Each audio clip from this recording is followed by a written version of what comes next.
Bonjour à tous, j'étais content de vous retrouver pour des vidéos. Effectivement, je me suis mis aux vidéos et durant les mois qui viennent, une fois par semaine en moyenne, je vous enverrai une vidéo sur des conseils et mes réflexions sur le marketing et la communication, et avec mon axe bien spécifique à moi qui concerne l'humanisation du marketing et de la communication. Et effectivement, je me définis donc comme un humanisateur de business et un agrégateur de succès. Je vous expliquerai au fur et à mesure et vous allez comprendre ces deux positionnements. Donc, je m'appelle David Le Souder, je suis marketeur dans l'industrie et j'ai décidé de faire ces vidéos-là parce que je pense et je considère qu'on n'a pas du tout la bonne approche en marketing. En outre-Atlantique, effectivement, de par mes expériences et mes quelques voyages, on s'aperçoit quand même que les Américains, au sens très large, ont compris qu'il fallait savoir comment fonctionne un client, ses attentes. Donc pour cela, ça passe par l'interview, mais il faut vraiment donc décoder ses clients. Dans l'industrie, c'est une notion qui est déjà un peu plus difficile, puisqu'on reste toujours attaché à des produits fabriqués par des ingénieurs, même encore aujourd'hui. Et effectivement, quand on réfléchit en Europe, alors là, ça devient très difficile, beaucoup plus. Et bien sûr, l'industrie de la cosmétique a très bien compris comment cela fonctionnait et connaît les rouages de décision et de réflexion pour amener à un achat. Dans l'industrie, en Europe et encore plus en France, les entrepreneurs n'imaginent pas que la communication déjà peut vraiment être un vrai booster d'activité, et encore moins imaginent que leur entreprise, le nom de leur entreprise, puisse être une marque.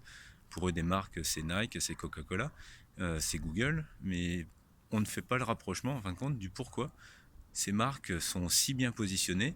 Alors on peut les considérer comme presque des monopoles, mais c'est-à-dire que c'est nous qui le faisons leur monopole parce qu'ils correspondent tellement à nos attentes que naturellement on les utilise. Au bout d'un moment, on se dit c'est quand même on les utilise tout le temps, notamment Google, mais c'est simplement parce qu'ils répondent à nos besoins et que ça nous satisfait au final.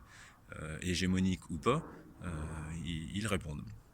Et donc la question est pourquoi dans l'industrie française au sens large, pourquoi les entrepreneurs ne font pas du tout la même réflexion de se dire mon entreprise peut être une marque, tout simplement. Ça, c'est la première des étapes. Et la deuxième des étapes, c'est de se dire à qui je parle. Effectivement, une entreprise vend des produits, c'est évident, mais ces produits sont vendus à des humains, des individus. Et dans l'entreprise, ce sont des individus qui vont vendre à d'autres individus. Ça paraît toujours d'une certaine cohérence commerciale. Mais dans la réalité, on s'arrête là. C'est-à-dire qu'on va vendre un produit. Quand on va voir un nouveau client ou un prospect, on arrive en lui présentant un produit, en lui présentant effectivement quelle est la nouveauté que ce produit apporte. Mais est-ce que c'est vraiment cette information-là qui va faire que le produit va être vendu en final? Qu'est-ce qui ferait que la version évoluée d'un produit va être plus achetée qu'un autre? À ce moment-là, on va vous rétorquer souvent les budgets sont coupés, pour l'instant j'ai plus d'argent pour me lancer pour renouveler mes produits de l'année dernière. Alors que si en amont vous aviez fait participer votre client, travaillé avec lui sur des évolutions de produits, sur des évolutions de services, tout l'ensemble, la connivence qu'il peut y avoir entre le client, le commercial et derrière l'entreprise est bien plus forte. À ce moment-là, bien souvent, vous arrivez directement dans les lignes produits, dans les lignes budgétaires de l'année, et vous êtes prioritaire. Quand on arrive comme le cheveu sur la soupe, en arrivant avec la nouvelle évolution de produit, rien ne vous différencie quelque part techniquement d'un concurrent. C'est pas la petite évolution technique qui va faire la vraie différence. Ce qui va faire la différence, c'est l'humain. Si on ne se pose pas la question de comment l'humain qui se trouve être un client ou même un prospect réfléchit, fonctionne, qu'est-ce qui va faire que ce technicien va acheter? Un technicien, ok, il a des besoins de fonctionnalité, vous, comme tous les concurrents, bien souvent du temps, répondent à ces fonctionnalités. Donc, la réponse aux besoins, pourquoi vous seriez plus choisi, vous, que lui, si vous êtes dit concurrent à disposer de la même fonction? C'est bien donc dans tout le relationnel que vous allez créer avec ce client. Et ce relationnel-là, ça s'établit sur le long terme.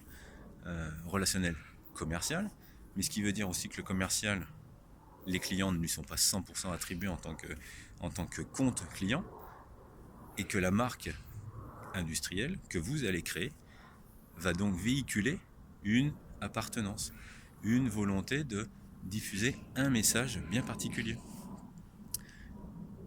Et ce message, ça s'établit sur l'histoire de l'entreprise, sur ce qui a fait qu'un jour, le directeur qui a créé cette entreprise-là à un moment, a décidé de la créer. C'est pas sorti de nulle part.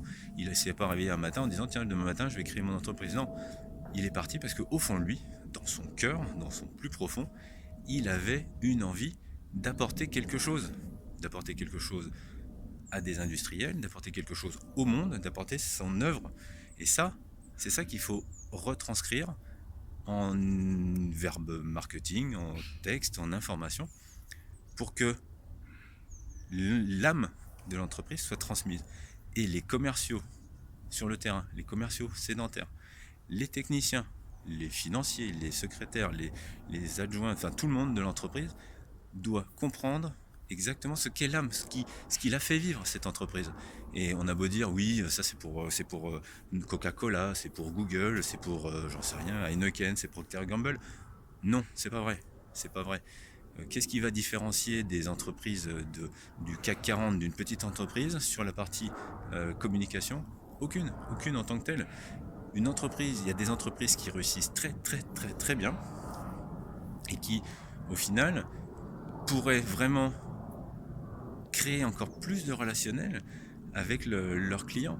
Et certains, naturellement, l'ont fait parce que souvent, la première génération, le patron, en fait, porte ça dans la petite structure. Il le porte, il a 10, 20, 30, 50 employés. Et c'est lui toujours le cœur et le noyau de l'entreprise. Le jour où l'entreprise devient très grosse, enfin beaucoup plus grosse, ça reste une ETI quand même, à ce moment-là, le cœur commence à disparaître, le renouvellement se fait aussi sur le terrain, et là on perd cette information-là. Il y a transmission d'entreprise des fois, enfin bien souvent, et là à ce moment-là on en perd encore.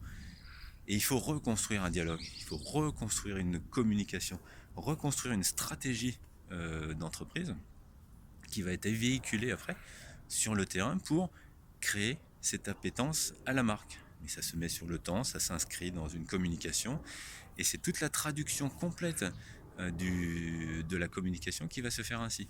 Ça passe obligatoirement par des interviews des clients, des interviews des prospects, dans les deux cas, qu'ils soient satisfaits ou insatisfaits. Il est totalement irrationnel de ne vouloir à chaque fois interroger et ne présenter que les success stories et que les clients qui sont contents. Il faut apprendre des clients qui ne sont pas contents. S'ils n'ont pas été contents, ok, on n'a peut-être pas su répondre en un temps précis, mais là, à ce moment-là, il va falloir effectivement expliquer et comprendre ce qu'on a mal fait pour ne plus le refaire. Voilà, c'était déjà une chance, la première des questions à se poser en tant qu'entrepreneur. Est-ce qu'on fait vraiment une communication compréhensible par nos clients, mais pas la nôtre, compréhensible parce qu'en fin de compte, on répond aux attentes réelles de nos clients. C'est en ça que j'appelle il faut humaniser le marketing. C'était la première réflexion pour cette première vidéo. J'en ai plein d'autres en tête et vous allez voir que au fur et à mesure, en tant que directeur marketing, en tant que dirigeant d'entreprise, vous allez tout doucement, je vais vous amener en fait à vous poser des questions que j'estime être les bonnes questions, mais on sait que ça fonctionne. J'ai des exemples parce que je travaille avec un groupe de marketeurs mondial, et dans d'autres pays qui sont un peu plus ouverts que la France, les résultats sont d'une efficacité redoutable. Pour des entreprises, on peut doubler le chiffre d'affaires en 4 ans. C'est assez incroyable. Voilà, je vous présenterai tout ça. En tout cas, je vous dis bonne semaine et à la semaine prochaine. Au revoir.